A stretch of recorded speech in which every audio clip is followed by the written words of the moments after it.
Bonjour à toutes et à tous. Je suis d'abord très heureux de pouvoir effectivement ouvrir cette session de l'EMRH, de l'École du Management et des Ressources Humaines. Une nouvelle session, puisque nous en organisons régulièrement. Je le suis à double titre. Le, le premier, parce que le thème que nous avons choisi, je crois, est un thème absolument passionnant et absolument central et majeur pour la fonction publique, c'est celui du recrutement, des processus de recrutement, et puis de tous les enjeux, bien évidemment, qui sont liés à ces processus de recrutement.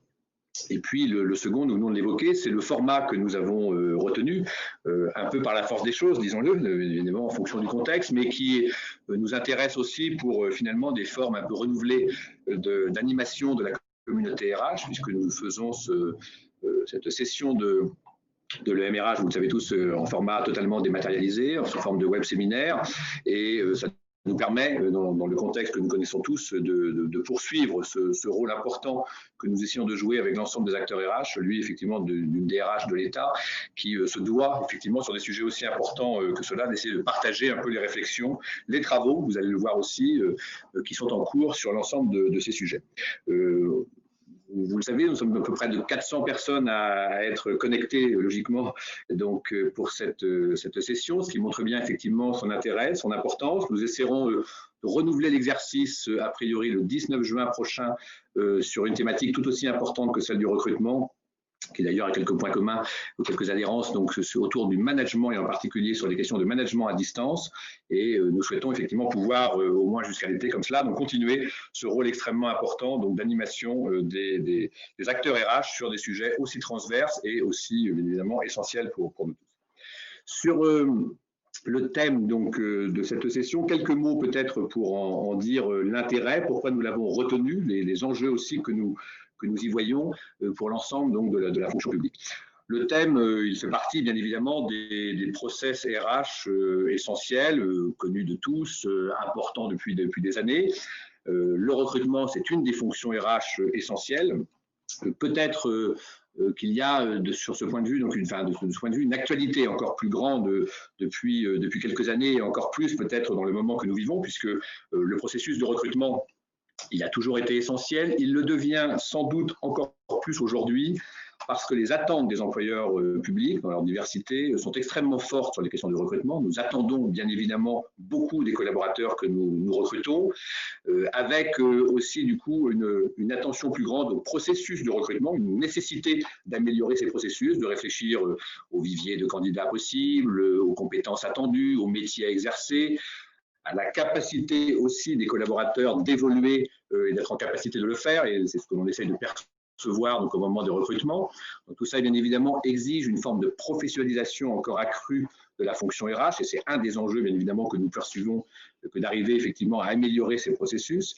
Mais ce que je dis sur les employeurs est aussi vrai de la part des candidats. Les attentes aujourd'hui des candidats vis-à-vis de leur employeur sont sans doute plus fortes que par le passé, ou en tout cas plus diverses, plus complexes, assez variables finalement selon les profils attendus. Et cela nécessite aussi de la part des employeurs du coup une réflexion beaucoup plus approfondie pour voir comment attirer aussi les meilleurs profils, puisque c'est bien de ça dont il s'agit. Donc la question de l'attractivité de la fonction publique est bien évidemment un des enjeux essentiels dans ces processus de recrutement. Cette tension entre les attentes des employeurs, ce que nous essayons de percevoir lorsque nous recrutons des collaborateurs, et les attentes de ces mêmes collaborateurs futurs, donc qui sont bien évidemment à la rencontre des processus de recrutement et qui en font à la fois tout l'intérêt, l'enjeu, la difficulté aussi parfois, les erreurs qui peuvent se produire et donc qui nécessitent cette professionnalisation que nous souhaitons donc sans cesse améliorer. C'est pour cela aussi que cet objet, ce sujet du recrutement fait partie des priorités du gouvernement. Dans les plans de transformation que nous conduisons de la fonction publique, ils sont au cœur de nos préoccupations. C'est un des objets de la vie quotidienne que le gouvernement a choisi de retenir pour la fonction publique. C'est même le seul objet transverse qui a été retenu, ce qui montre bien effectivement l'importance que nous lui accordons.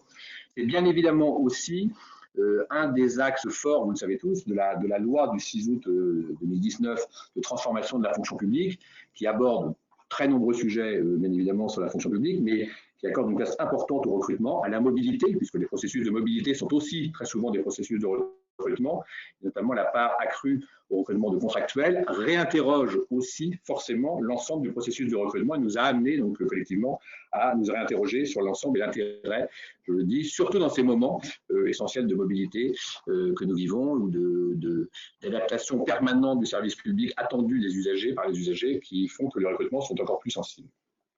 Tout ça nous a amené du coup à travailler sur un plan d'action donc sur cette fonction recrutement et ces process de recrutement.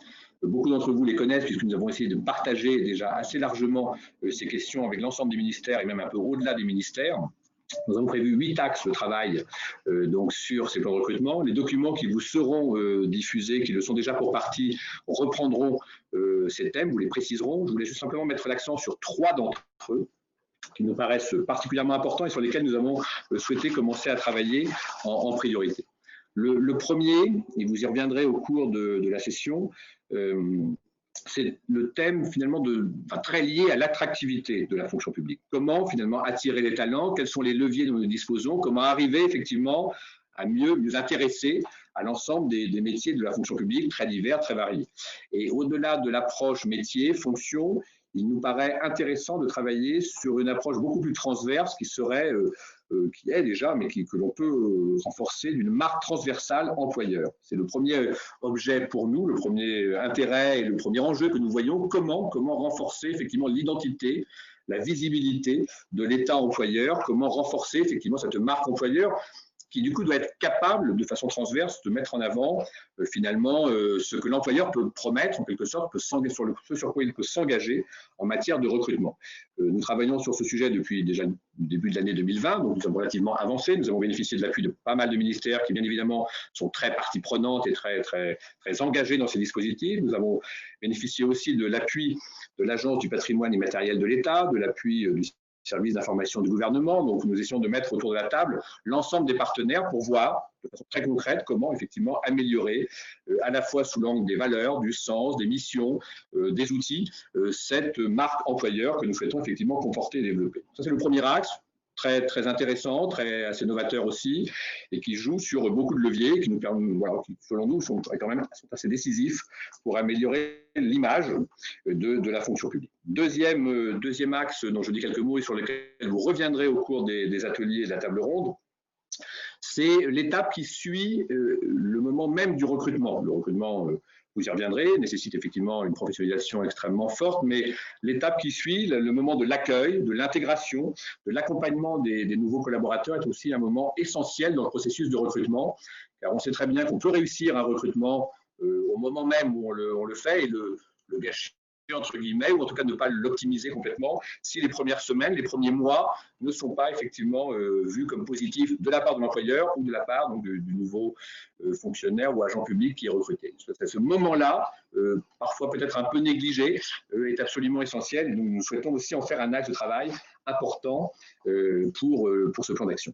Troisième point que j'évoque, plus large, plus transverse, mais sur lequel nous sommes aussi bien avancés avec l'ensemble des ministères, c'est celui de l'identification et de la professionnalisation des acteurs du recrutement.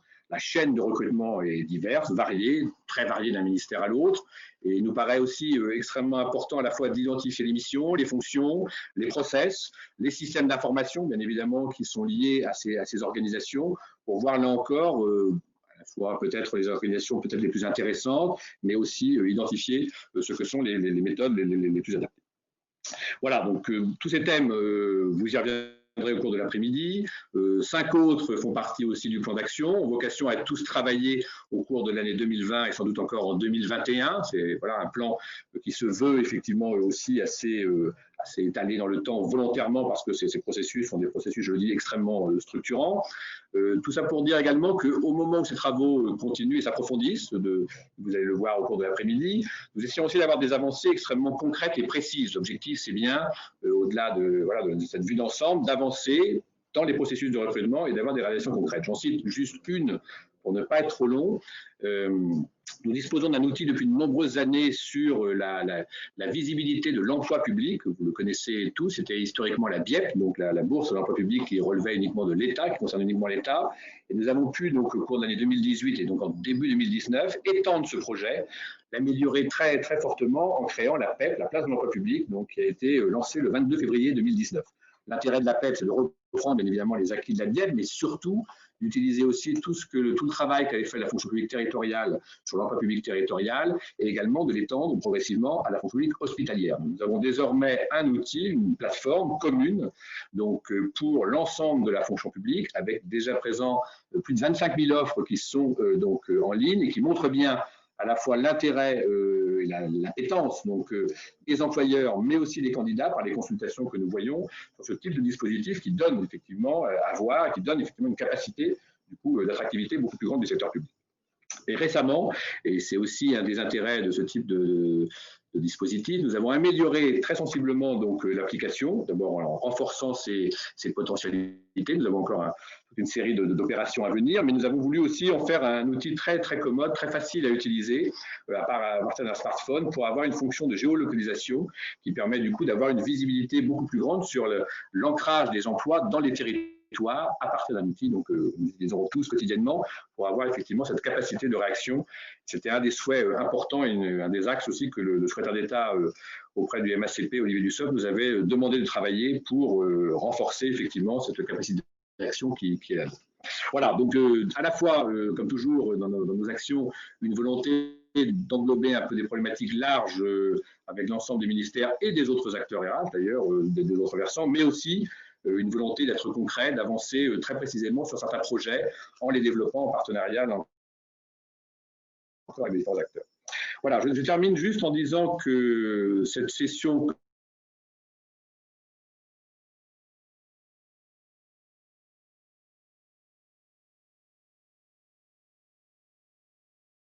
comme toutes les autres, même si elle est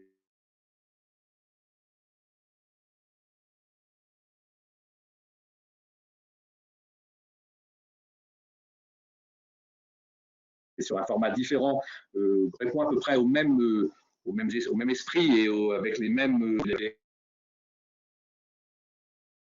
pratiques très leader européen des processus sur ces processus de mobilité. Donc c'est intéressant bien évidemment d'avoir aussi ces approches.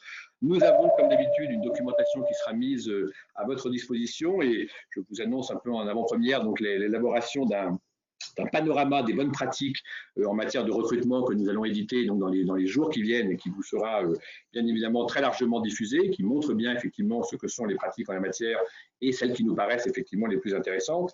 Et puis je termine bien évidemment en disant que en adressant un remerciement tout particulier à tous les intervenants donc, qui vont contribuer à la fois à la table ronde et puis aux ateliers de cet après-midi, donc le ministère des Armées, les ministères économiques et financiers, les ministères sociaux, le ministère de la Transition écologique et solidaire, la ville de Paris, que je remercie également tout particulièrement, et puis voilà, l'ensemble des partenaires qui vont enrichir les débats, qui vous apporteront aussi des expériences très concrètes et pratiques. Donc vraiment, merci à eux de s'être prêtés aussi à cet exercice important. Et un dernier mot, si vous le voulez bien, pour remercier aussi les équipes de la DGAFP qui se sont lancées un peu dans cette aventure donc, de séminaire web. Le bureau, donc le BEPI, le bureau donc, de la prospective et de l'expertise européenne et internationale qui organise ces séances et ces sessions de l'EMRH depuis déjà plusieurs années maintenant, donc qui sur différents thèmes. Donc Jean-Marc Schneider, son chef de bureau, et Sonia Levert, donc qui est la chef de projet pour ces questions de professionnalisation de la fonction RH. Donc merci à eux et puis merci aussi au bureau du recrutement et des politiques d'égalité et de diversité donc de la DGAFP, puisque c'est le bureau bien évidemment métier qui suit avec le BEPI et tous ces processus de recrutement et qui est très fortement à la manœuvre, de façon très concrète d'ailleurs depuis les dernières semaines, puisque vous savez que bien évidemment la crise a aussi posé une série de questions, d'exigences et de nécessités d'adaptation sur ces processus de recrutement, sur nos maquettes de concours, qui mobilisent considérablement bien évidemment le bureau donc du recrutement. Voilà, donc à la fois je pense un thème passionnant, un format qui nous permet effectivement de jouer ce rôle d'animation interministérielle auquel nous tenons et qui, je crois, rencontre aussi un certain nombre de demandes et d'attentes, et puis des apports très nombreux avec cet outil donc, qui nous permet effectivement de travailler ce thème absolument passionnant. Merci à tous et bonne session et bons travaux donc, pour l'après-midi. Merci beaucoup, Monsieur Le Goff, pour cette ouverture. Alors, vous l'avez souligné, l'attractivité de la fonction publique, notamment au travers de sa marque employeur, la professionnalisation de l'ensemble des acteurs de la chaîne de recrutement, l'amélioration des processus de recrutement, le recrutement accru à des personnels contractuels sont autant d'enjeux clés pour continuer de transformer le recrutement au sein de la fonction publique. Alors, je vous propose de continuer d'approfondir ces thématiques au travers de la table ronde pour laquelle nous avons le plaisir d'accueillir Monsieur Pascal Bernard, directeur des ressources humaines des ministères sociaux, Monsieur Marc Treglia, administrateur général du service des ressources civiles de la direction des ressources humaines du ministère des Armées, Monsieur Christophe Landour, sous-directeur de la sous-direction des ressources humaines ministérielles au sein des ministères économiques et financiers. Alors, afin que cet échange soit le plus interactif possible, nous allons préserver un temps de questions-réponses avec les intervenants en fin de table ronde. Donc, je vous invite tous et toutes à poser vos questions au travers de l'onglet « Questions » au cours de l'intervention. Et donc, on sélectionnera plusieurs questions auxquelles pourront répondre les intervenants. Pour débuter cette table ronde, je vais me tourner vers Monsieur Marc Treglia, que nous aurons le plaisir d'entendre, mais malheureusement pas de voir pour des raisons techniques. Alors, Monsieur Marc Treglia, vous êtes donc au sein de la direction des ressources humaines du ministère des Armées. On sait que le recrutement, c'est un enjeu RH clé du ministère, en particulier les sujets de sourcing et de marque employeur. Est-ce que vous pouvez nous partager les principaux défis auxquels vous faites face en la matière et l'approche que vous avez adoptée?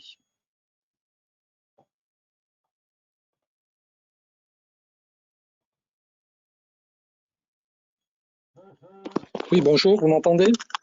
Oui, on vous entend parfaitement. Oui, bonjour à toutes et à tous. Avant de commencer, peut-être pour vous expliquer notre démarche et vous montrer que ce n'est pas un effet de mode, je voudrais vous parler un peu du contexte et des enjeux en matière de recrutement au niveau du ministère des Armées. Ce ministère compte 268 000 personnes avec une répartition où 3/4 des effectifs sont des personnels militaires et 1/4 de personnel sont des personnels civils, 23% précisément. Donc jusqu'en 2015, ces effectifs ont diminué, on a perdu à peu près sur la période 2005-2015 20% des effectifs. Là, en tant que DRH du personnel civil, je vais me focaliser maintenant sur uniquement cette population.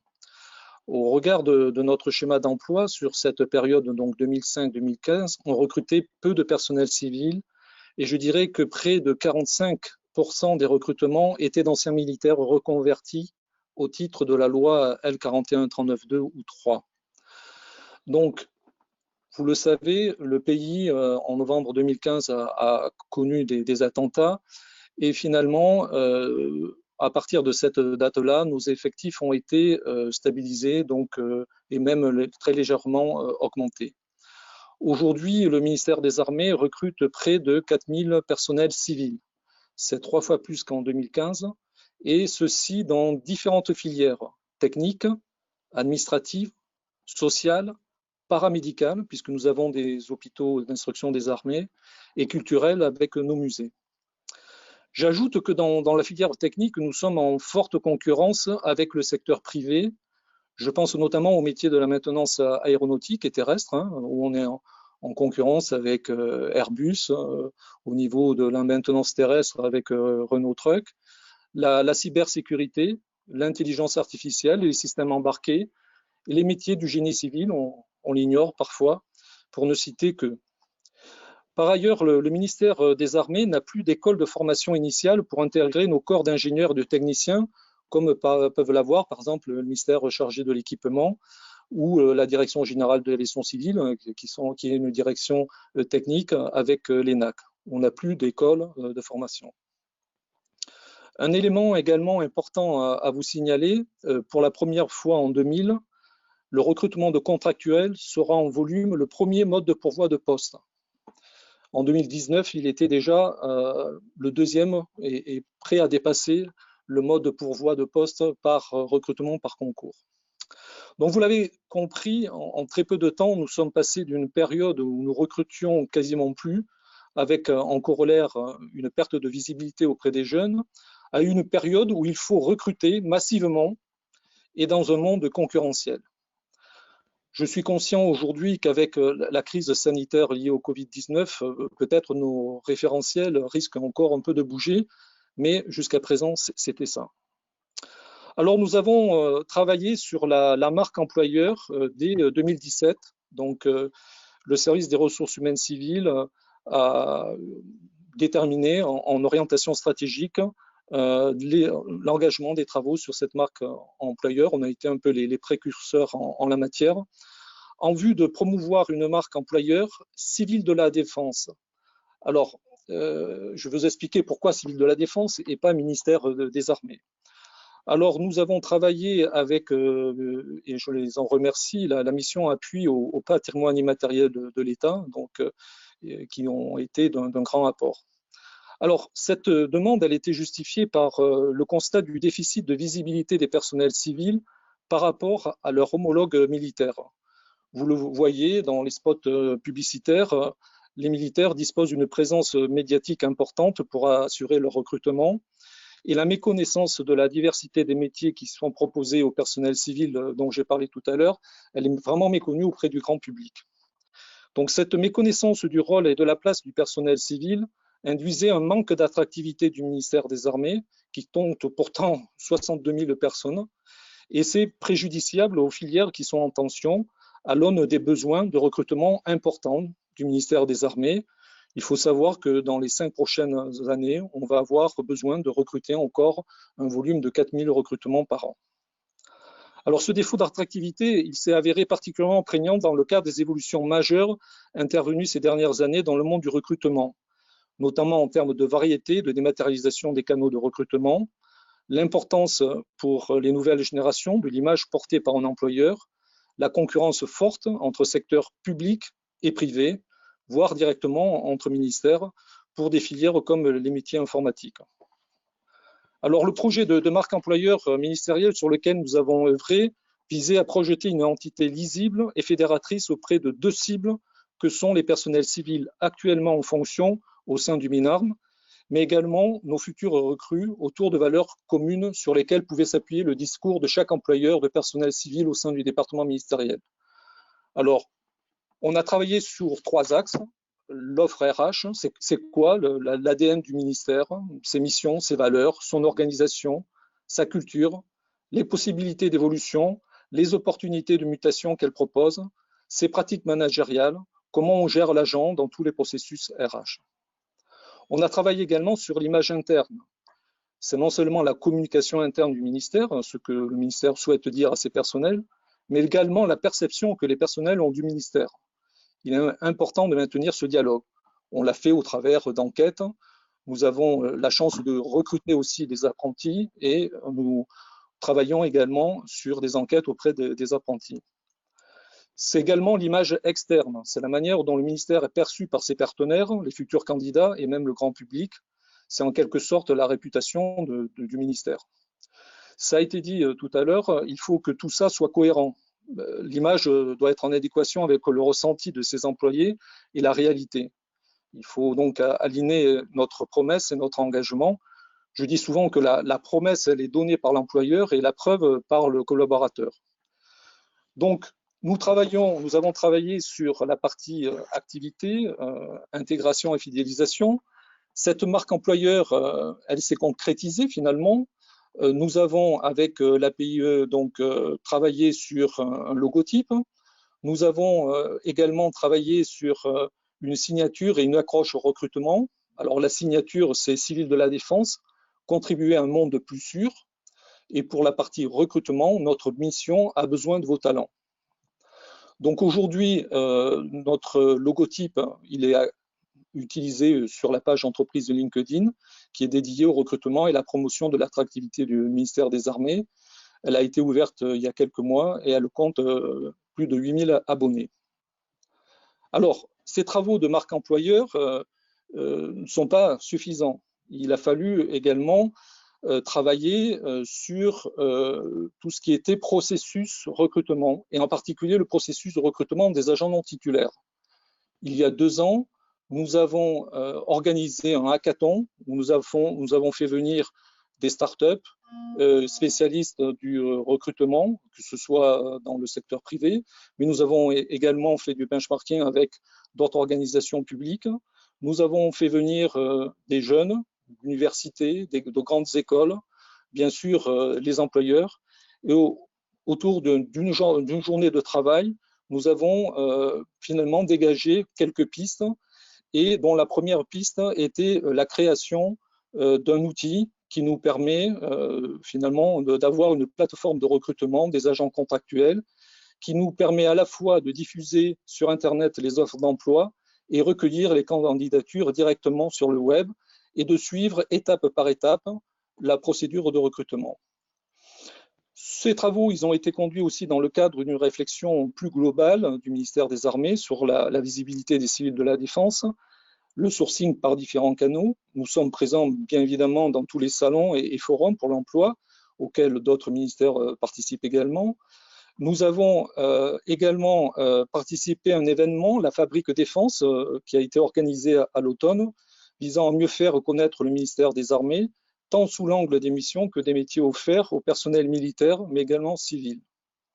Plus récemment, nous avons pris contact avec des startups pour expérimenter des forums virtuels de recrutement.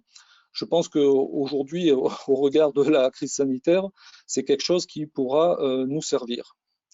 Nous avons également élaboré une stratégie de sourcing pour trouver les meilleurs profils en adéquation avec les besoins des employeurs.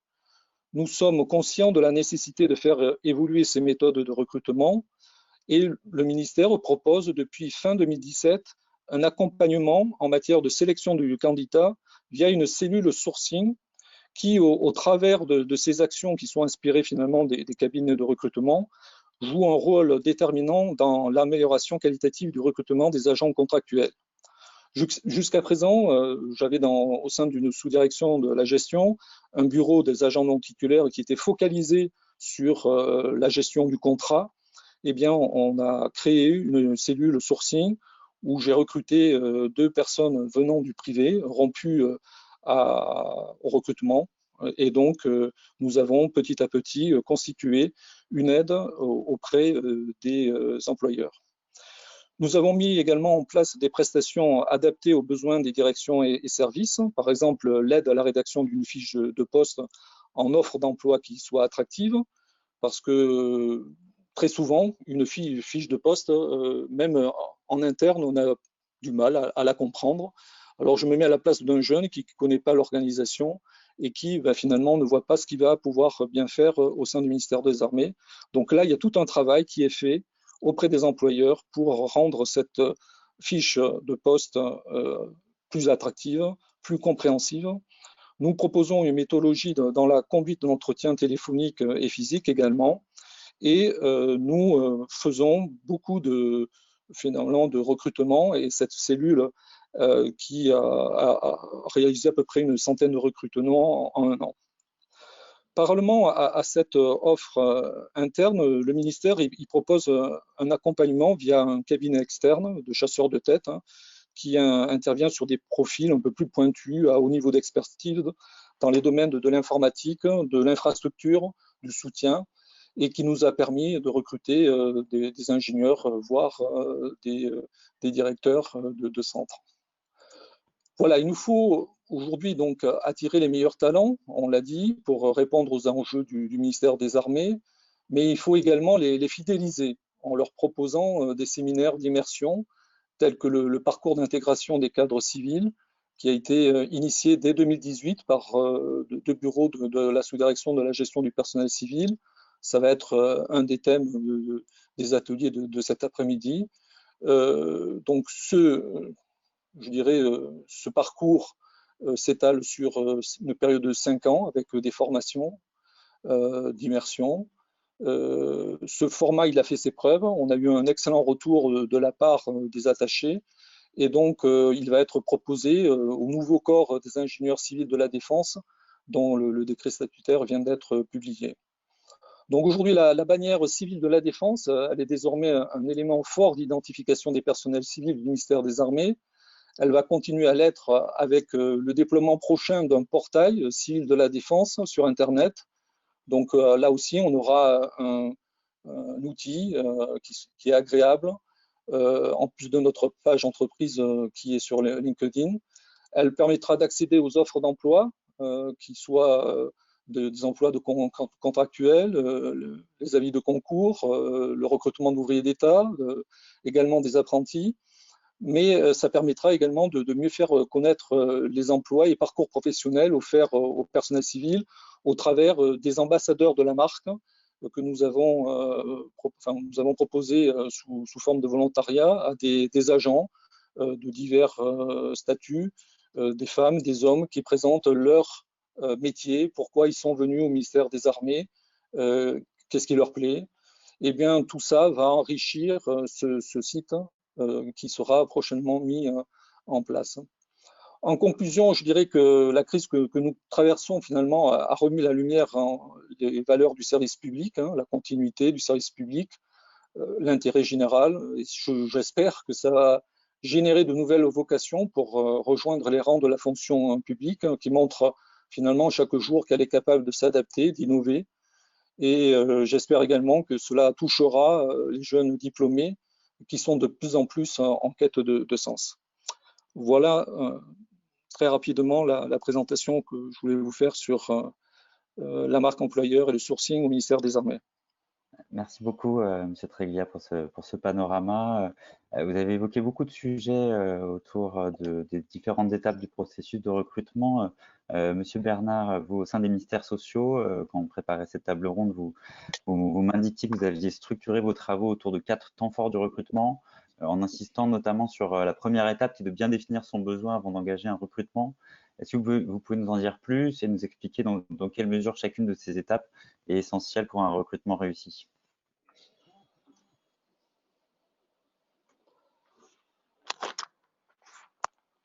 Monsieur Bernard, on n'a pas votre micro, on va vous l'activer.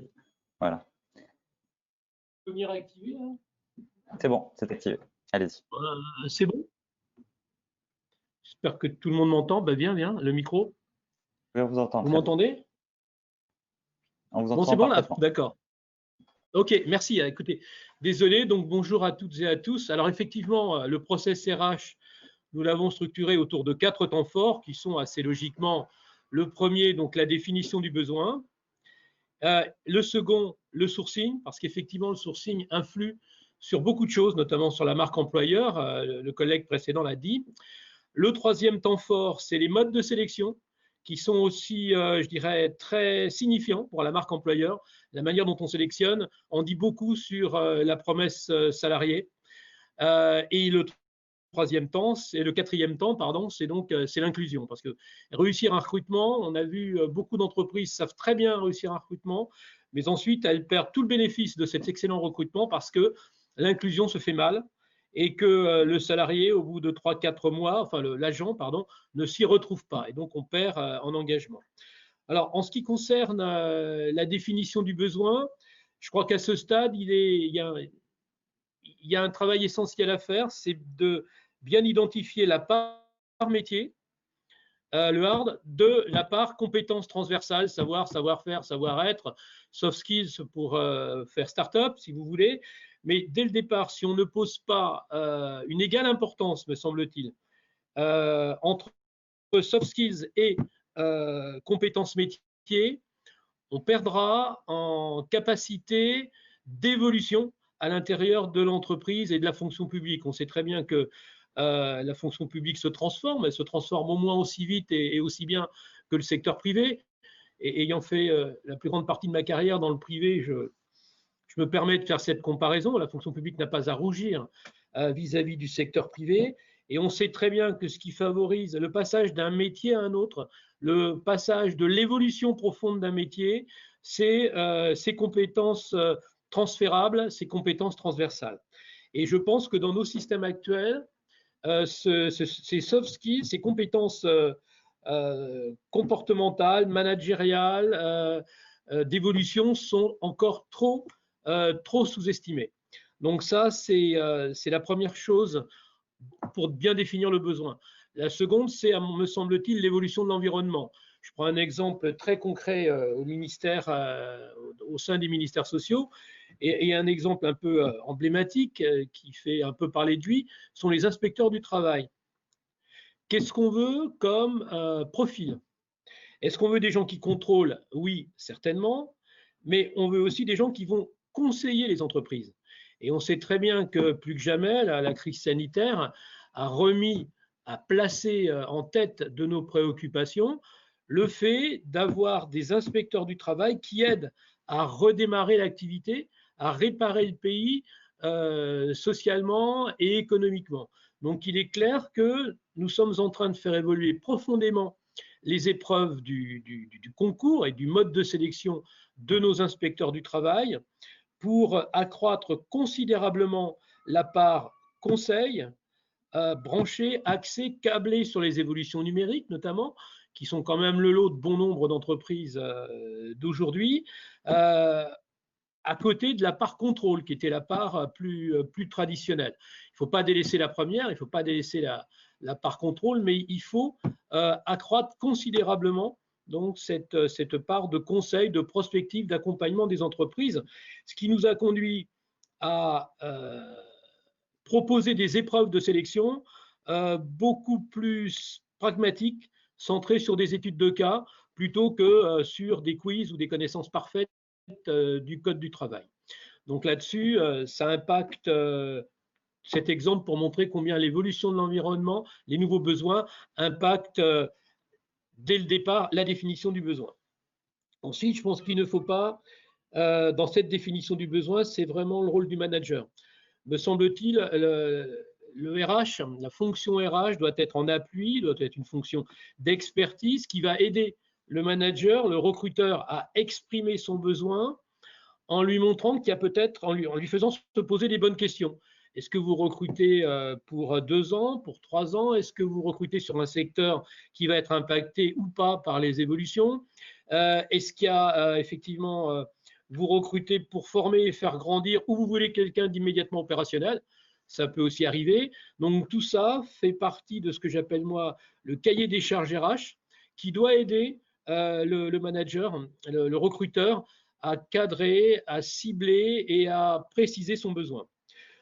Bon, la deuxième étape, c'est celle du sourcing. Alors là, je pense qu'en sourcing, ces 5 dernières années, enfin, disons ces 3 dernières années, ont connu une évolution sans précédent avec toutes les plateformes de mise en relation. Vous savez maintenant, tout le monde connaît bien ça. Il y a non seulement des plateformes qui vous permettent, sur lesquelles vous pouvez déposer vos CV, mais vous avez des plateformes qui permettent de se faire croiser les besoins des recruteurs avec les offres des candidats.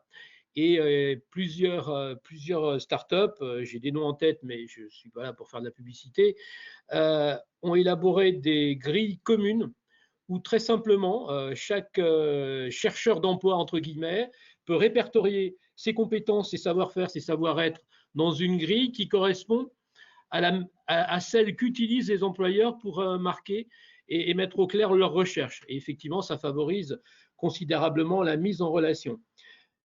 Je crois que, pour prendre un exemple concret en matière de sourcing, il faut absolument qu'on s'appuie sur la loi de transformation de la fonction publique, donc qui nous offre un puissant levier. Donc, il n'est pas question de mettre le système à bas, bien évidemment. Hein, c'est le système qui a fait la force de la fonction publique, donc on ne va pas le jeter avec l'eau du bain.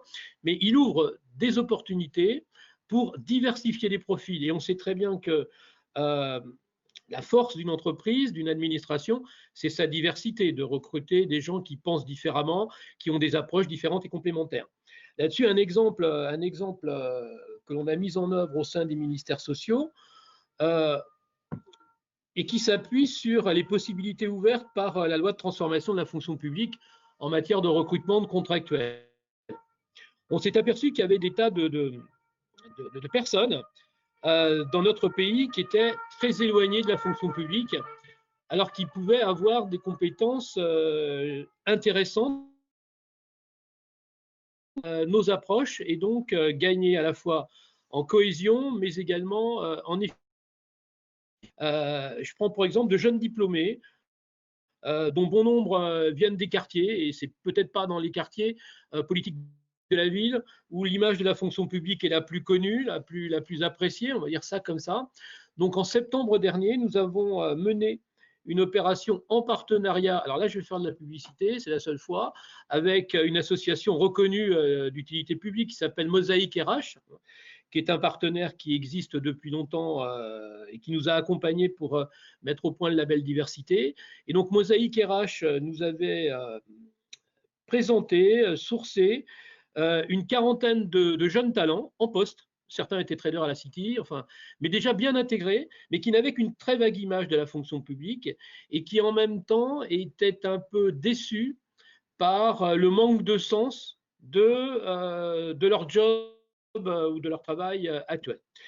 Et donc, ces 40 jeunes ou moins jeunes d'ailleurs, nous les avons fait se rencontrer avec 40 hauts fonctionnaires, dont certains et non des moindres de la DGAFP, de la ville de Paris aussi, et des ministères sociaux bien entendu, pour une opération de speed dating. Il y a eu une première table ronde où chacun a pu exprimer sa vision de l'autre, parce que la vision des hauts fonctionnaires sur les quartiers, elle n'est peut-être elle n'est pas dénuée de stéréotypes, de même que la vision de talents issus des quartiers n'est pas non plus dénuée de stéréotypes vis-à-vis de la fonction publique. Donc, cette première table ronde qui a permis d'échanger, de poser le décor, a été suivie d'une opération de speed dating où chacun des hauts fonctionnaires rencontrait donc un talent issu des quartiers pour une durée de 40 à 45 minutes et où ils ont échangé sur leurs aspirations, sur leurs recherches.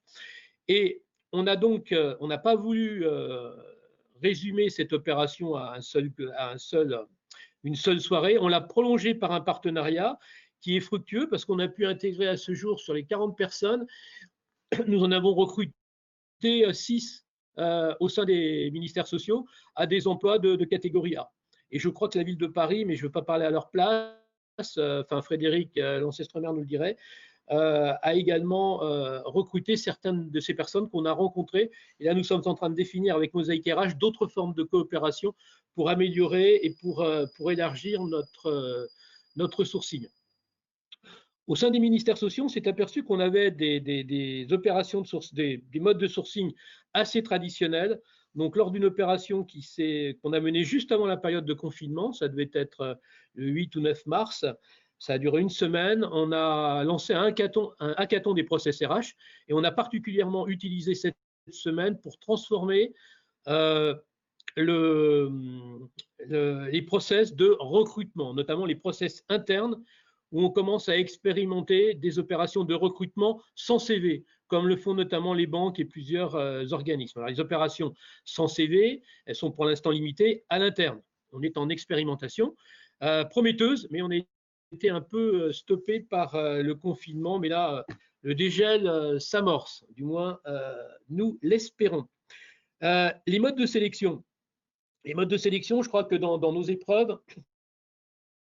on croit beaucoup de plus en plus aux mises en situation, hein, plus que l'entretien, s'il reste un incontournable, ne remplace pas, à mon avis, pour certains postes techniques, mais, y compris des postes de catégorie A, d'encadrement ou d'encadrement supérieur, des mises en situation avec les techniques qu'on connaît bien, je ne ferai pas un jour de vous les rappeler. Ces modes de sélection, certaines startups vous proposent des modes des études de cas sous forme d'escape game, adaptés au métier que vous voulez faire exercer à la personne. Là, on est en train de regarder pour les métiers de l'action sociale notamment, et qui sont débriefés par un collectif qui comprend bien évidemment les managers recruteurs et les spécialistes RH, et qui en même temps est une recherche de consensus, mais de consensus actif, hein, et pas de consensus un peu amolli, sur la sélection du meilleur candidat possible pour ce poste. Et bien évidemment, je pense que le mode de sélection, on ne retient pas tout le monde, mais c'est une étape essentielle avec le sourcing pour se constituer des viviers actifs. C'est-à-dire, on ne se contente pas d'avoir des CV, mais on a aussi des compétences prouvées, détenues par les candidats. Ce qui me paraît essentiel, mais ça, je pense que c'est enfoncer une porte ouverte, c'est de faire un retour à chaque candidat, d'ailleurs c'est obligatoire, sur sa prestation et un débriefing général. Maintenant, la quatrième étape, pour faire court, c'est l'inclusion. Donc là, je crois que dans l'inclusion, c'est le parcours un peu de découverte et de retour sur expérience du collaborateur. C'est là où on commence à voir si la promesse entreprise, la promesse employeur a commencé à donner ses fruits ou si au contraire, c'est bien mal parti. Et je pense que l'inclusion, elle peut aller chez nous de 2 semaines jusqu'à plusieurs mois, avec la nomination de tuteur, ça me paraît essentiel, et également de coach, les deux rôles étant bien différents, de façon à ce que le bénéfice recueilli lors du process ne soit pas perdu dans tout ce qui est inclusion, prise de poste. Et on sait très bien que l'engagement d'un salarié, il y a des enquêtes qui sont parues, se joue durant les 3 premiers mois. Si durant les 3 premiers mois, on a accroché le candidat, on est sûr que son degré de motivation va rester élevé un certain temps pour peu qu'on sache l'entretenir. Par contre, si les 3 premiers mois ont été décevants, il faudra beaucoup de temps pour revenir et on aura peut-être même perdu le candidat définitivement. Ce qui est important dans ce parcours d'inclusion, on fait nous appel à l'intergénérationnel. C'est sûr que la transmission de l'expérience dans une logique de compagnonnage, d'apprentissage bien pensée est très puissante. Et puis, la plus belle des promesses employeurs, l'administration a quand même une super promesse employeur, qu'elle n'utilise peut-être pas suffisamment, à mon sens, mais ça n'engage que moi, c'est que bon nombre de nos ministères sont labellisés, ont le label égalité et diversité. Et à l'heure où plusieurs candidats cherchent du sens, savoir qu'on va intégrer une administration ou une entreprise qui porte attention à l'égalité femmes-hommes, à la lutte contre les discriminations et à la prévention des stéréotypes, ça peut être, à mon avis, une très belle image employeur, commune à la fonction publique. Voilà.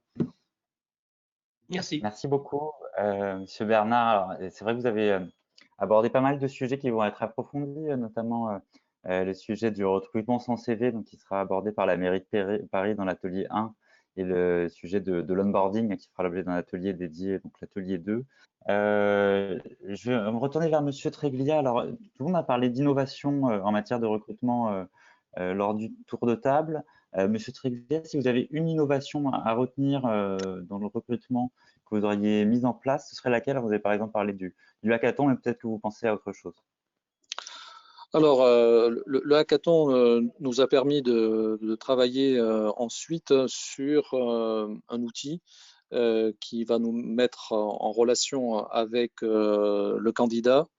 Et c'est cette plateforme qui est actuellement développée avec une start-up d'État et la DINSIC, sur lequel je pense que je mettrai l'accent et qui peut être utilisé par d'autres départements ministériels. Voilà, je pense que c'est ça-là qui me vient à l'esprit.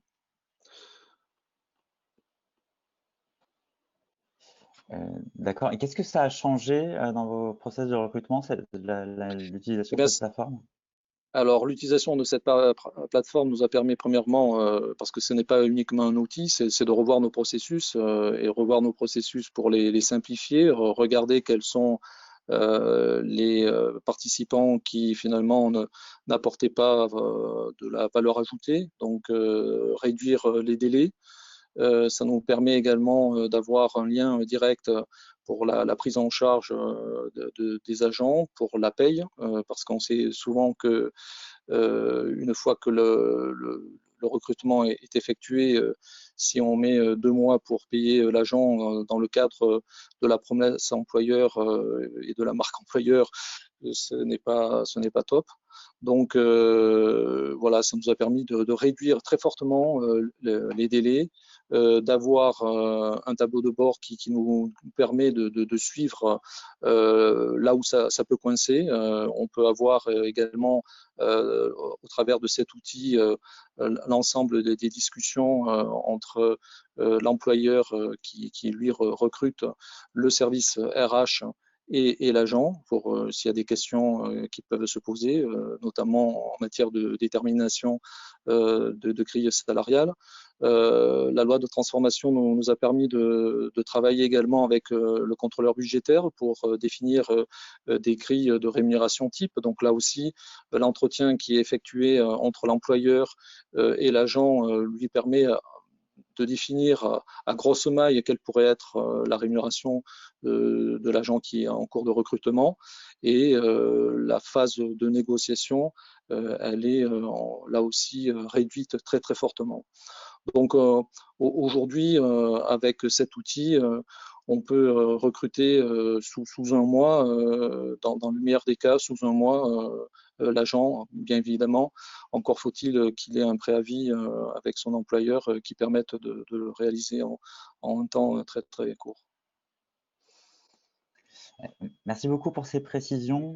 Et puis vous avez tous, Monsieur Le Goff, Monsieur Trévidian, Monsieur Bernard, évoqué le sujet du recrutement de personnel contractuel. C'est vrai que c'est un apport de la loi de transformation de la fonction publique de permettre un recours accru aux contractuels. Je vais donner la parole à Monsieur Landour des ministères économiques et financiers, puisque vous avez spécifiquement travaillé ce sujet.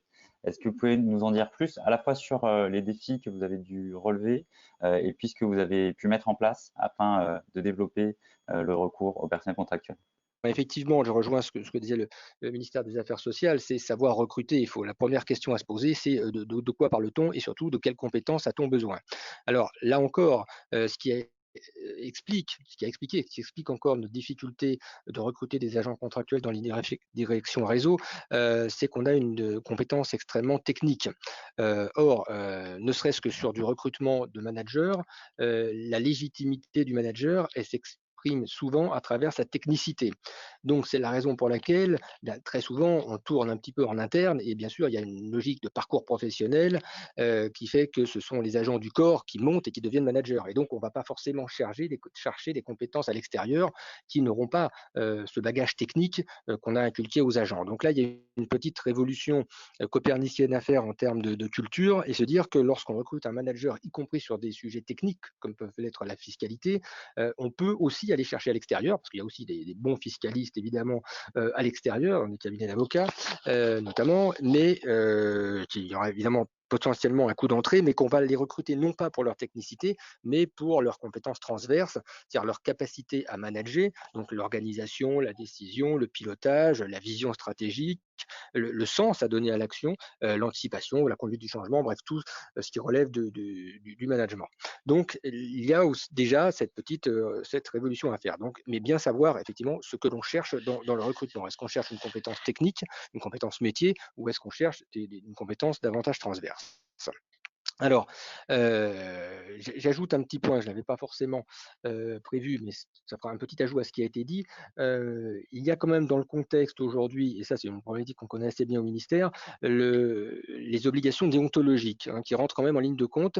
Alors on sait qu'on est parfois dans une société un peu d'injonction contradictoire, et on sait que la loi fonction publique à la fois libère très très sensiblement les possibilités de recruter les agents contractuels, et l'encourage même très largement, notamment sur les catégories B et C, avec du primo-affectation, primo-recrutement en CDI. Donc, il y a une forte incitation à avoir recours à la population contractuelle.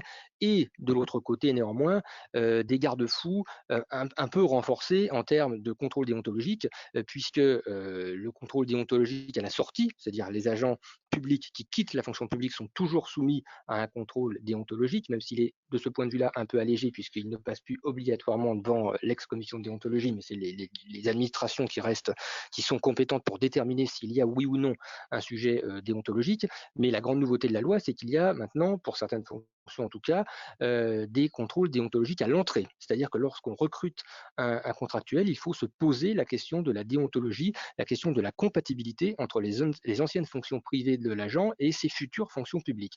Donc, ce garde-fou-là est important parce que ça a pu, alors, pas le contrôle à l'entrée, mais en tout cas le contrôle à la sortie a pu, chez nous, parfois nous causer certaines mauvaises surprises.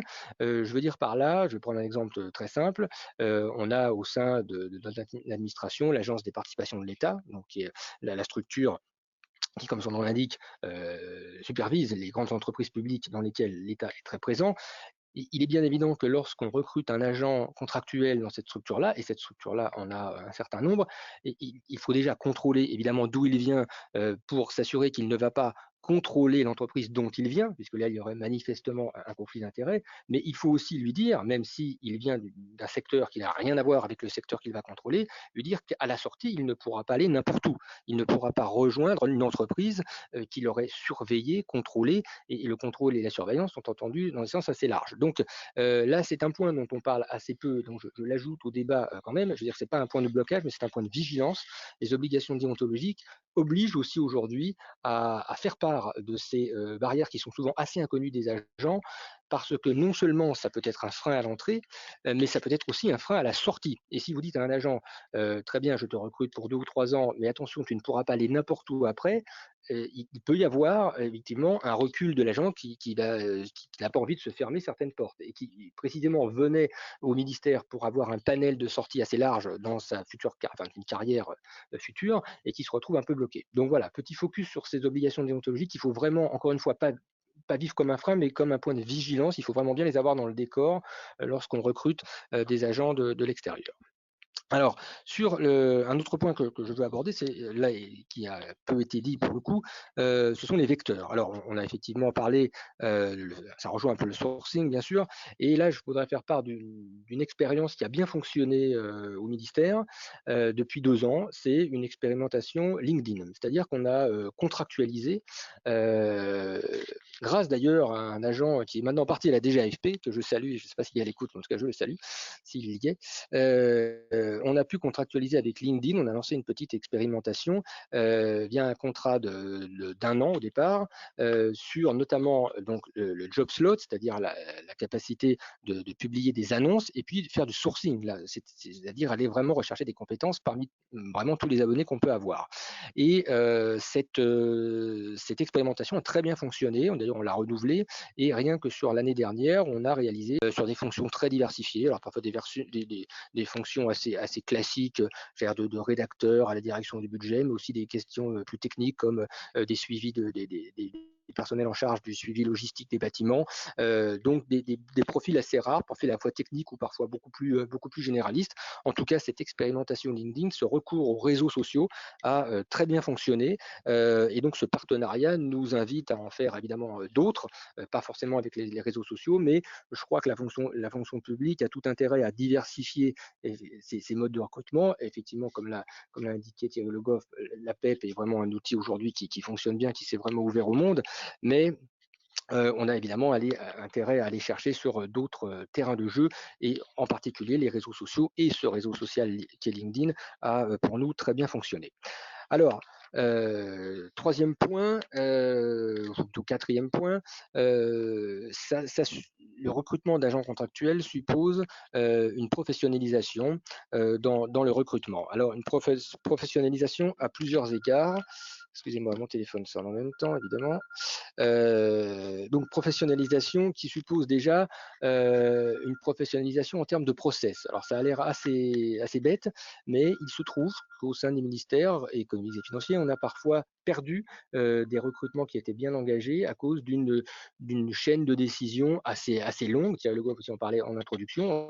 Chaque ministère a ses propres process, mais entre l'autorité d'emploi qui recrute, le secrétariat général qui supervise justement la rémunération, les obligations réglementaires, notamment déontologiques, le choix du candidat, les différents entretiens, le visa in fine du CBCM qui va valider tout ça, on a parfois une chaîne de recrutement un peu longue et on a perdu des candidatures comme ça.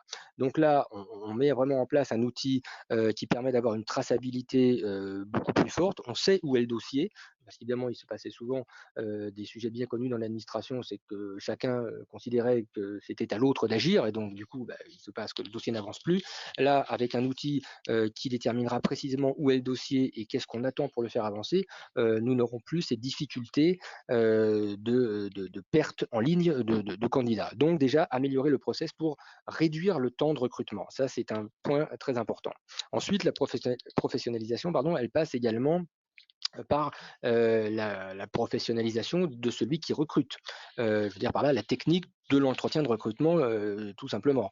Donc, savoir professionnaliser les entretiens, parce que recruter un agent contractuel, ce n'est pas pareil que de recruter un agent, j'allais dire, du cru, un agent qui a fait toute sa carrière dans l'administration. Il y a une sorte d'entre-soi et des codes qui permettent d'avoir un entretien plus simple. Là, il y a quand même je dirais, une évolution à avoir en la matière pour permettre de ne pas faire une erreur de casting qui peut toujours arriver.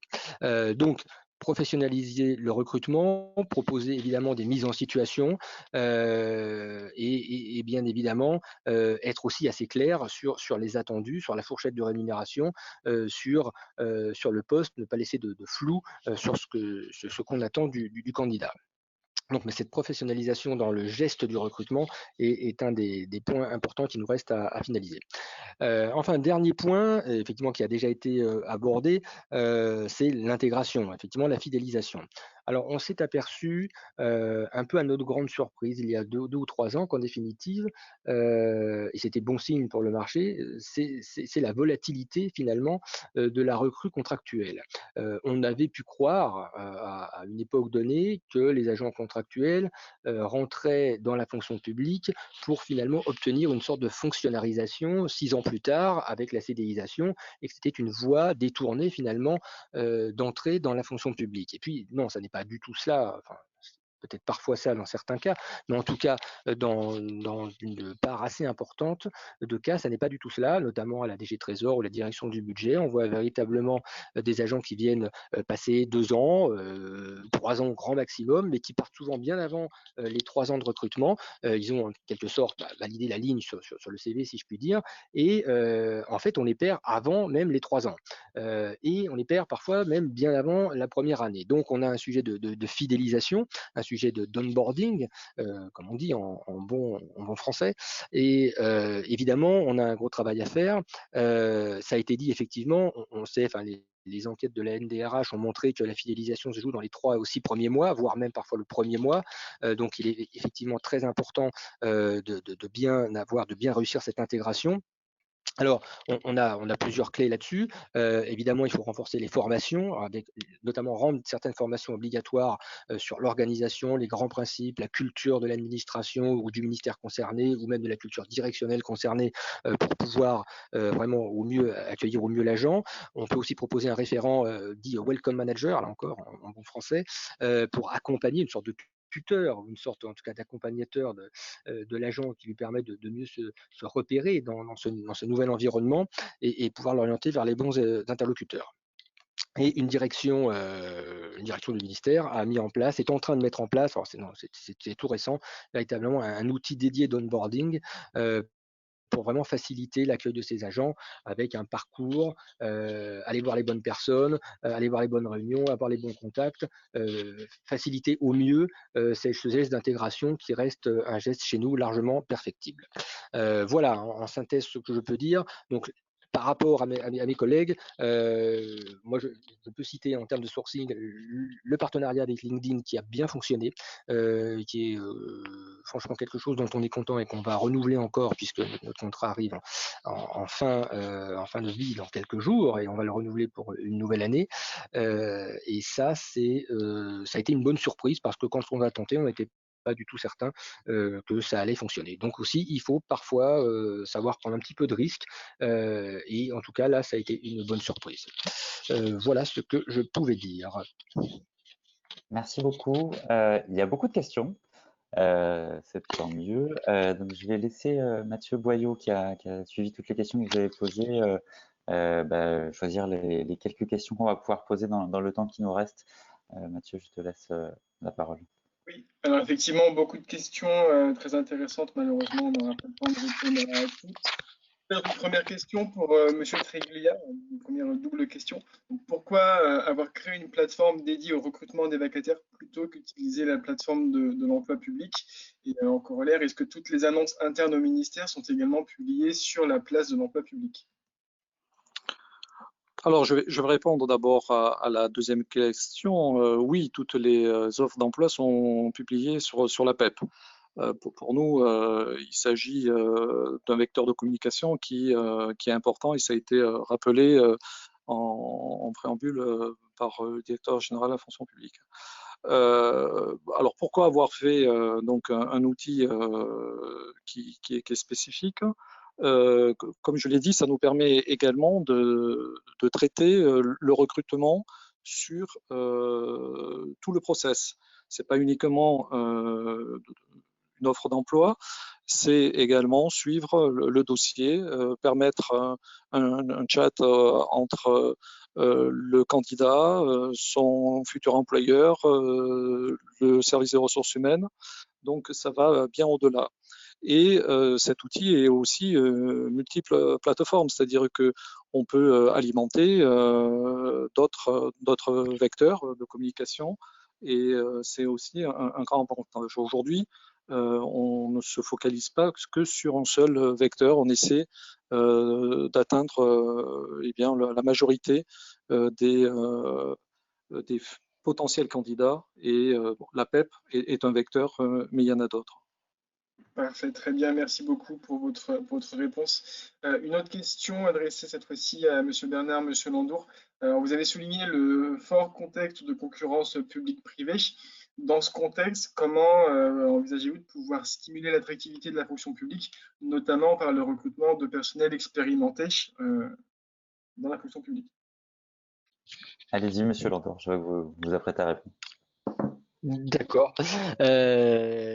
Alors, l'attractivité, elle peut passer évidemment par l'élément financier, mais je pense que c'est pas forcément le bon calcul parce que bon, les finances de l'État sont ce qu'elles sont et c'est pas sur ce vecteur-là qu'on pourra tellement aller.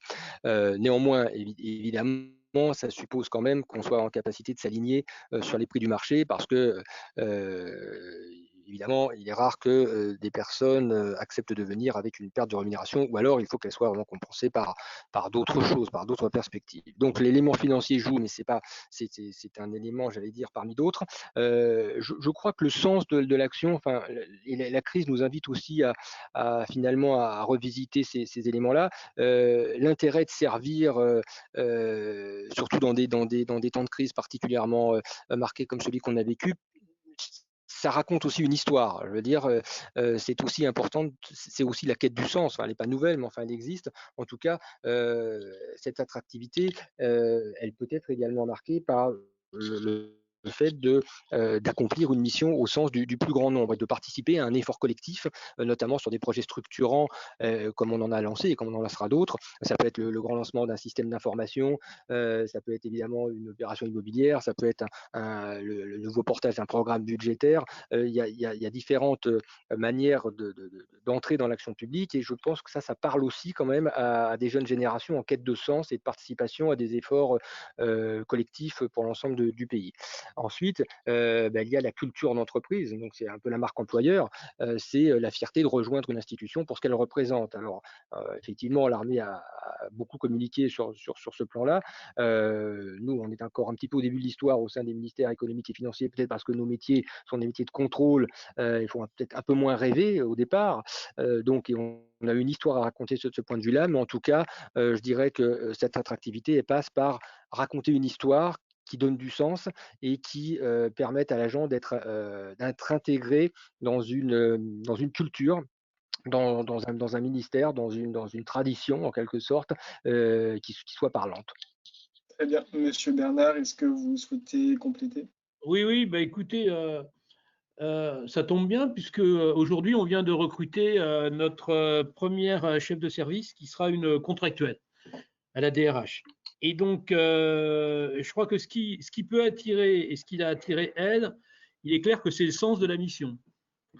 En plus, elle vient d'un secteur qui est proche du domaine de la santé. Donc là, le ministère représente une étape importante et une progression importante dans sa carrière. Donc je pense que les contractuels de haut niveau qu'on va pouvoir attirer, dans un premier temps, seront certainement des gens qui gravitent autour de l'orbite propre à nos métiers, aux métiers de nos ministères. En tout cas, c'est ce que j'ai pu voir concrètement. La question qui aurait pu effectivement apparaître gênante et qu'on avait souligné au moment de l'élaboration de la loi fonction publique, c'était qu'est-ce qui fera que des cadres supérieurs en situation de réussite dans leurs entreprises vont accepter de gagner moins et pour la plupart d'entre eux, de transformer un CDI en contrat de 3 ans renouvelable, pour faire court. Et finalement, dans ce cas-là, on s'est aperçu, et on l'a testé, hein, c'est que quand vous êtes cadre supérieur dans une grande entreprise, soit vous avez l'esprit maison, hein, je pense, les très grosses boîtes, la SNCF, la Poste, on commence dans ces entreprises-là et on espère y terminer parce que c'est tellement énorme, il y a une telle culture qu'on est marqué. Alors, il faut nuancer, il y a des exceptions, bien sûr. Et puis, il y a d'autres types d'entreprises où la culture est peut-être moins forte et où on a envie de procéder par étapes. Et donc, dans ce type d'entreprise, il y a des cadres supérieurs ou dirigeants qui n'ont aucun problème à se dire, ben voilà, je pars pour 3 ans, m'engager dans tel ou tel ministère, dans telle ou telle administration, ça fera le challenge est intéressant, le sens est passionnant, et pour mon CV, ma progression professionnelle, ça me servira. Donc, à titre personnel, et ça n'engage que moi, je faisais plutôt partie de ceux qui étaient sceptiques quant à l'attrait de la fonction publique dans les conditions définies actuellement sur les cadres supérieurs du privé, qui ont quand même pas mal d'avantages, hein, des complémentaires, retraites surcomplémentaires, des mutuelles, etc. Finalement, je commence à revenir de mon pessimisme et je pense que ça peut marcher, à condition justement que de l'autre côté, du côté des ministères, on se montre très attractif et on a des atouts. Merci beaucoup. Je pense qu'on va prendre une dernière question et puis ensuite on va clore la table ronde. Mathieu, je crois qu'il y a une question sur le sujet de la diversité. Oui, petite question très complémentaire à ce que vous venez de dire, Monsieur Bernard. Donc dans vos ministères respectifs, comment faire pour rechercher les talents parmi les femmes moins représentées que les hommes dans l'encadrement supérieur? Oui, je crois que à côté de la logique assez classique et qu'on maîtrise pas mal dans les ministères, de celle des viviers, on peut utilement, me semble-t-il, activer des réseaux, hein. On constate que quand vous montez un groupe projet, il y a une communauté projet qui se forme, et entre eux, ils créent des liens par des applis du style WhatsApp, etc. Et je pense que quand vous êtes directeur de projet, que vous êtes amené à travailler avec des collègues qui ne sont pas forcément dans vos services, vous avez un pouvoir aussi de détection de potentiel et de talent, et que c'est à vous de le faire remonter, alors soit à la DRH, soit au sein de vos CODIR ou de vos COMEX, pour que ça ne se perde pas. Et je crois qu'on a tout intérêt à promouvoir l'animation de communautés internes métiers ou managériales dans nos ministères, dans nos entreprises, pour faire émerger justement des talents féminins qui sont largement aussi nombreux que les talents masculins, mais qui effectivement, pour les raisons qu'on connaît bien, sont encore, hélas, beaucoup moins en visibilité. Et puis, je reviens sur mon vieux mantra, le label égalité professionnelle doit servir aussi à ça, hein. C'est vraiment un instrument de politique de ressources humaines qu'on doit mobiliser pour accroître la part des femmes dans l'encadrement supérieur. D'ailleurs, dans la réorganisation de la DRH des ministères sociaux, qu'on a mené à bien et qui est devenue opérationnelle juste avant la crise du Covid, ce qui nous a permis de tester cette nouvelle organisation. Hein, elle a été soumise à rude épreuve et à la tenue. Dans cette nouvelle organisation, alors qu'auparavant, la mission égalité pro était rattachée au DRH directement. Alors, on pensait sans doute, et à juste titre, que ça allait marquer son importance. Moi, je l'ai mise au cœur d'un pôle où on traite également de rémunération, de recrutement et de parcours professionnel, parce que c'est là que c'est le cœur du réacteur où se créent les discriminations ou au contraire se combattent les discriminations. Bien. Merci beaucoup pour vos réponses. Je rends la parole à Sébastien. Merci beaucoup à tous les trois pour vos interventions, pour votre disponibilité dans ce format qui est nouveau. Je pense que ça s'est extrêmement bien passé. Donc, un grand merci à vous. Et je vous propose maintenant de conclure cette séquence plénière de cet après-midi EMRH avec un éclairage international. Donc, je vais donner la parole à Donald Mulligan de l'OCDE qui va nous partager des éléments de benchmark sur la gestion du recrutement dans la fonction publique à l'international. Bonjour à toutes et à tous. Merci beaucoup pour ces présentations stimulantes. Merci à M. Le Goff et surtout à Sonia Levert pour l'invitation de participer aujourd'hui. J'ai quelques slides pour animer ma présentation, mais je dévoile la fin déjà. Ce que je vais présenter rejoint tout à fait ce qu'a présenté les trois autres intervenants. Je vais d'abord présenter le travail de l'équipe PEM de l'OCDE. D'abord, je vais mettre l'emphase sur quelques exemples de la fonction publique en matière d'innovation sur un marque employeur et pour le processus de recrutement, avant de terminer avec quelques réflexions qui peuvent peut-être provoquer notre discussion tout à l'heure. J'ai fait cette présentation plusieurs fois. C'est la première fois que je le fais en français, donc déjà, je m'excuse pour des anglicismes qui vont sans doute glisser dans la présentation.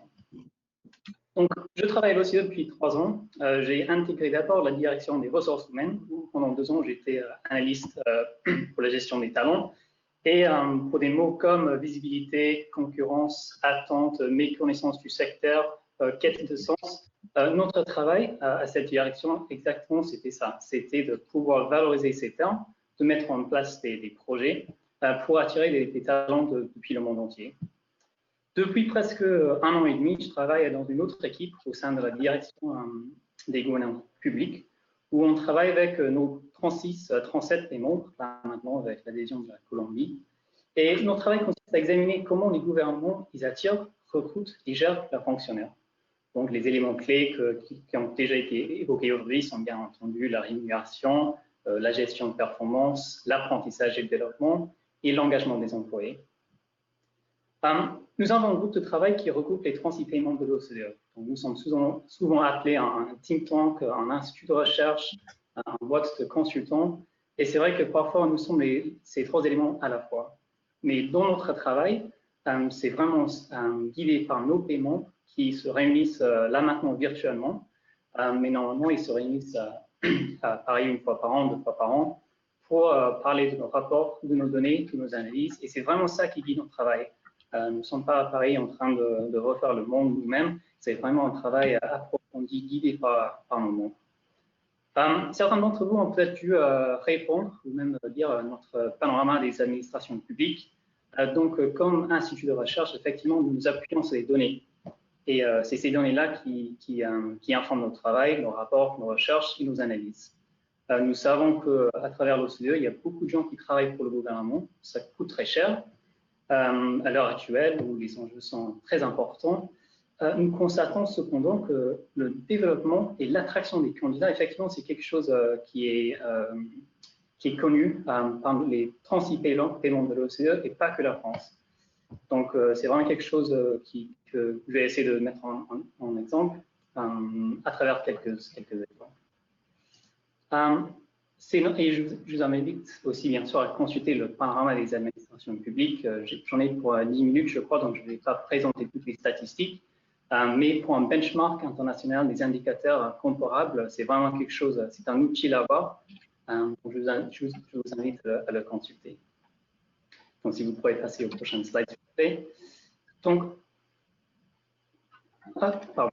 Donc, quand je parle de données, c'est vrai que les données, c'est très important, mais en soi, ça ne dit pas grand-chose. Il faut une interprétation.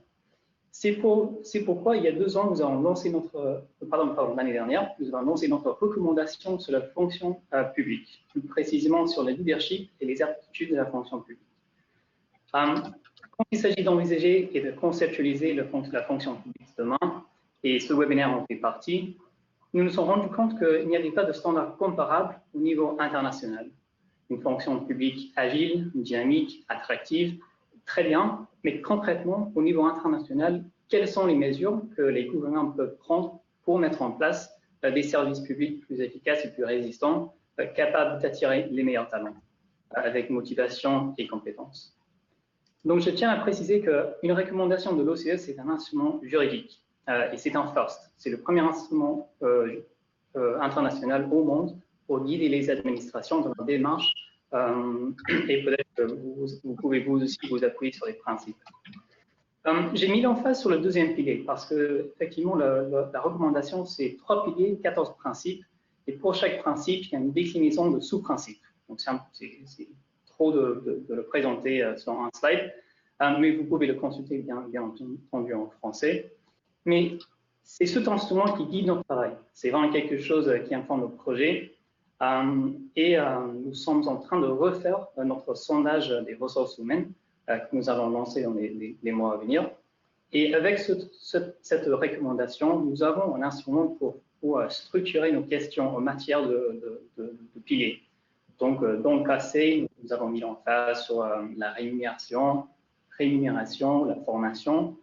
Cette année, pour le prochain sondage, effectivement, on va mettre la lumière sur l'attractivité, comment attirer les talents, quels sont les moyens, quels sont les processus, les programmes pour le faire. Donc, c'est vraiment quelque chose qui nous passionne en ce moment et je vous invite à le suivre. Donc, effectivement, ce deuxième pilier regroupe certains principes qui touchent à la fois la marque employeur et les processus de recrutement. Donc, si on pouvait passer au prochain slide, et bien le prochain.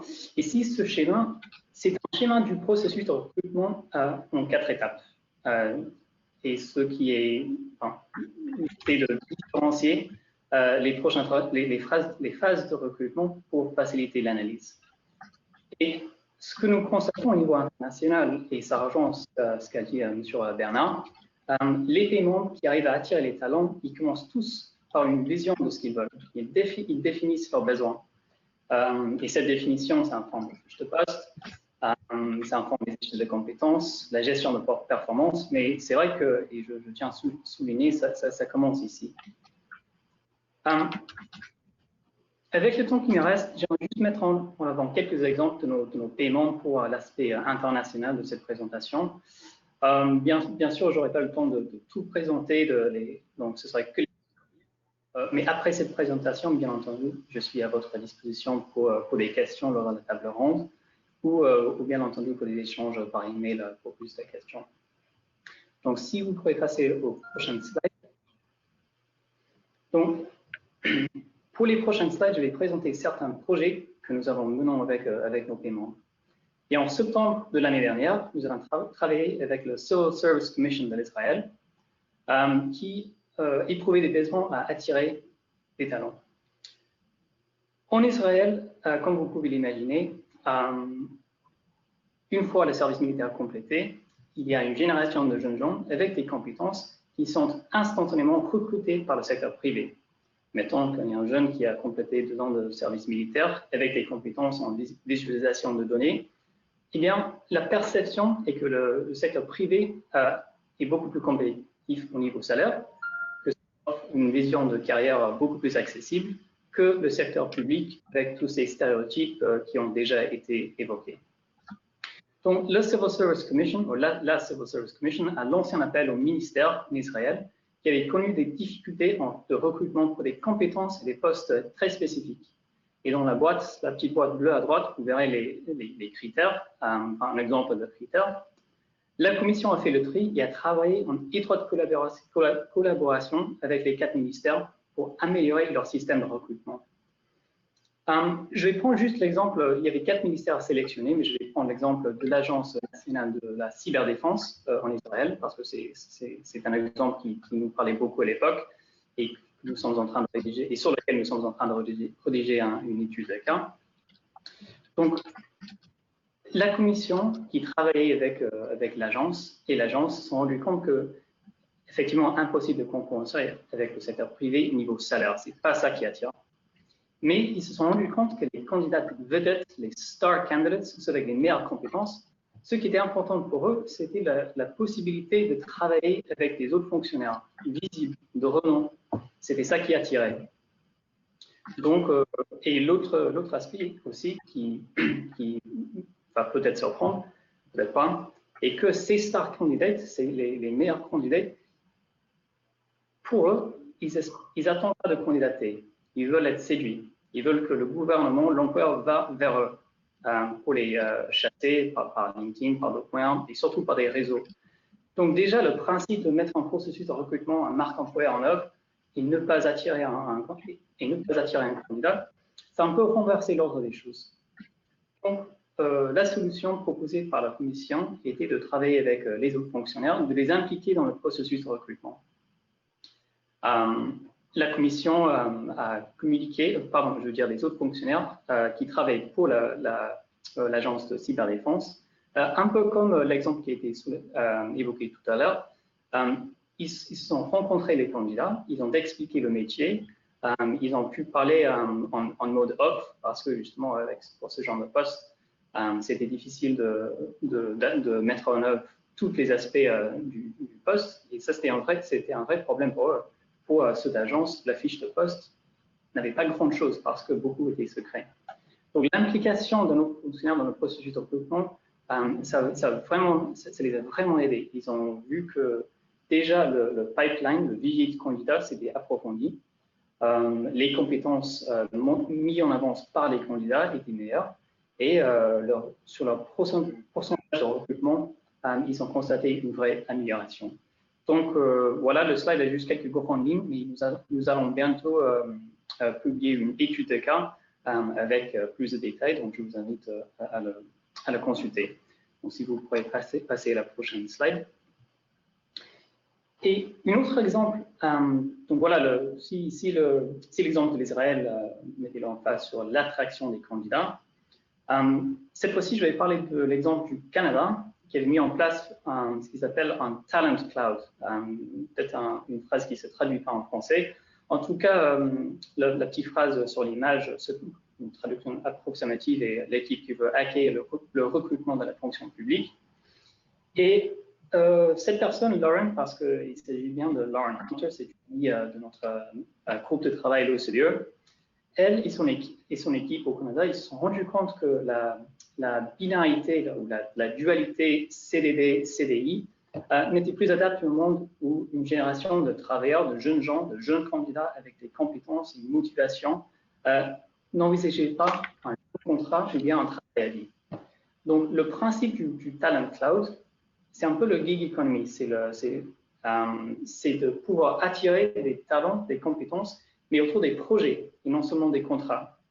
Donc, le principe, c'est que l'agent, il va postuler au Talent Cloud.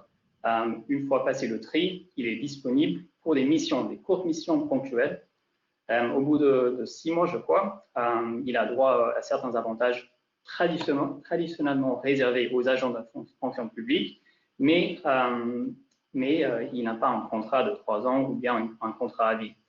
Donc, c'était conçu pour vraiment attirer des compétences spécifiques pour les gens qui n'ont pas forcément considéré le secteur public comme un employeur de choix. Et avec la crise, la pandémie, ils ont pu adapter le système pour attirer des talents avec des compétences dans le domaine de la santé, de les mettre au travail, de les attirer pour qu'ils puissent travailler dans les hôpitaux et ailleurs. Donc, c'est vraiment un système qui marche et qui est toujours en phase d'adaptation. Aussi, avec nos collègues de l'OCDE, d'une autre équipe, l'équipe innovation du secteur public, eux aussi, ils avaient produit, et c'est sur leur site web, une étude de cas sur ce programme.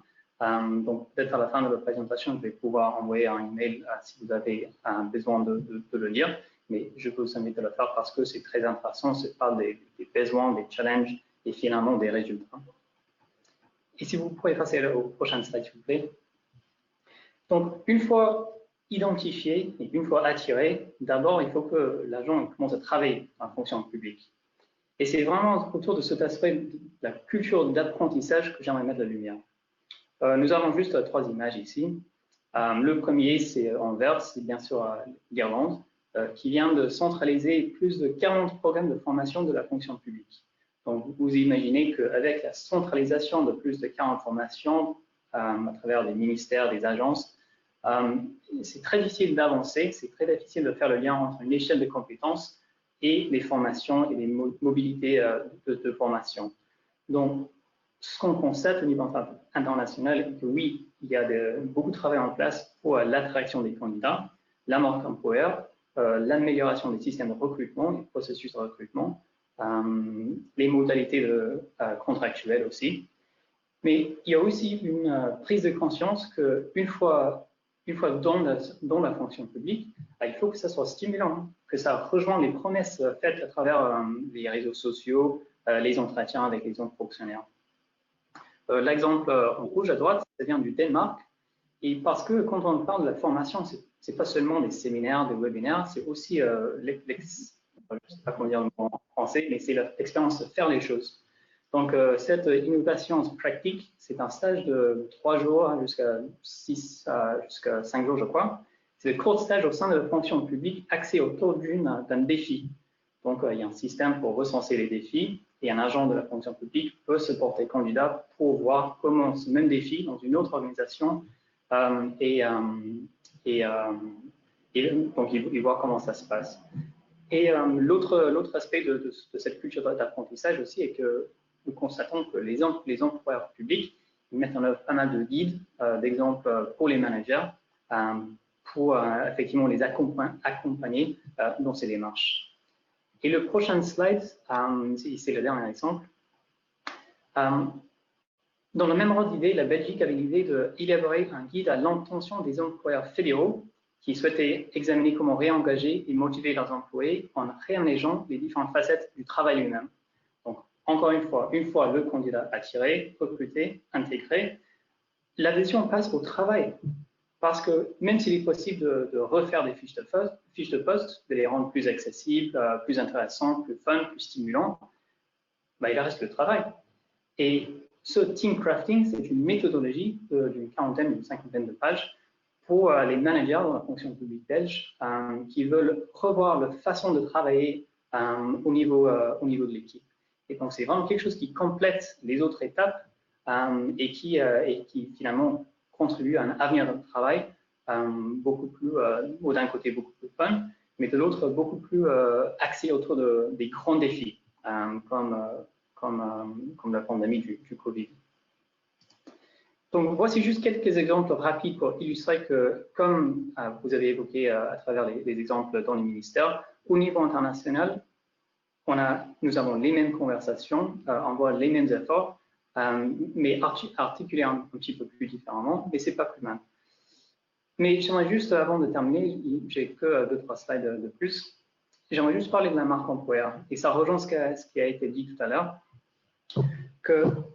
on voit que la fonction publique à travers l'OCDE, ils mettent beaucoup de temps, beaucoup d'argent, ils investissent beaucoup dans l'amélioration de la marque employeur.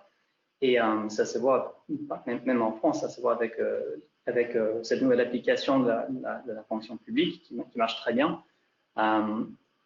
Mais vous pouvez lire vous-même le slide. J'espère que vous n'avez jamais été confronté à cette situation dans votre premier jour de travail. Mais effectivement, ça illustre l'importance d'une pensée end-to-end, comme on dit en anglais, du bout à bout, qui met l'emphase, oui, sur la marque employeur, l'induction, mais qui comprend que attirer un talent, ce n'est que le début. Après, il faut que ces compétences soient mises à l'œuvre pour les besoins publics.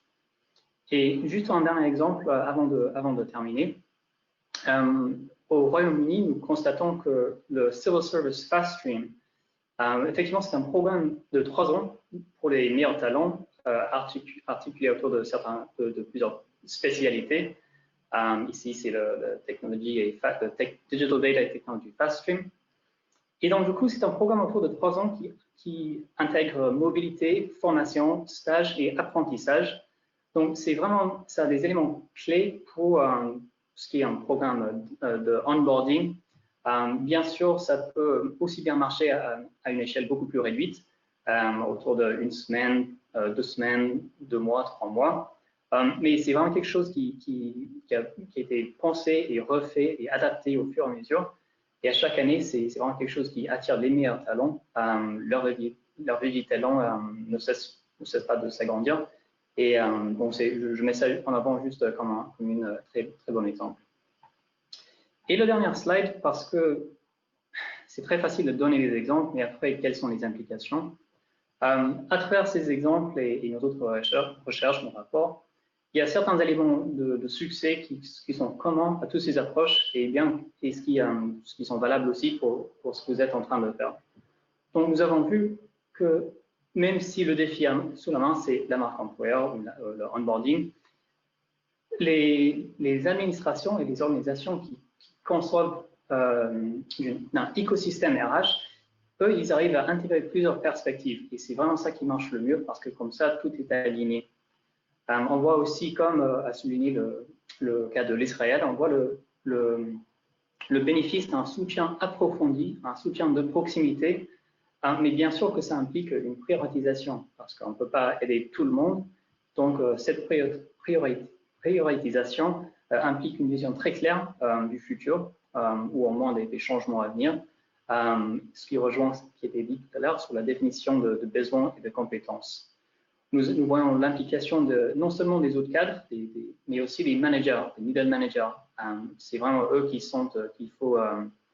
faut stimuler et motiver pour qu'ensuite eux aussi ils partagent la même vision et qu'au quotidien ils sont impliqués dans sa mise en œuvre. Et on a déjà parlé des compétences et de la flexibilité ou plutôt de l'adaptabilité. Vous avez juste aussi à côté quelques publications, un sur l'engagement, même si on n'a pas trop évoqué aujourd'hui, c'est vrai que la motivation de rejoindre le service public et la fonction publique, c'est un enjeu très important. Et à droite, nous venons avec la pandémie de prendre ces mêmes thèmes, ces mêmes questions et de les considérer du côté de la pandémie. Donc, quels sont les changements au niveau RH qui sont en train de s'effectuer avec la pandémie. Donc, c'est quelque chose qui vient d'être publié, qui est disponible sur notre site web. Et un peu comme vous ici avec un webinaire, nous aussi de notre côté, nous sommes en train de conceptualiser toute une série de webinaires pour approfondir nos connaissances sur ces sujets. Donc, une fois arrêté, je partagerai avec plaisir le lien. Je ne suis pas sûr qu'on va pouvoir attendre à 300 personnes, mais au moins on va essayer. Mais merci beaucoup pour votre attention. Et si vous avez des questions, avec plaisir. Merci beaucoup pour cette intervention. On va pas poser de questions puisqu'on arrive au bout du temps qui était imparti pour le webinaire. Merci à vous pour ces éclairages. Merci à tous les participants de cette séquence plénière.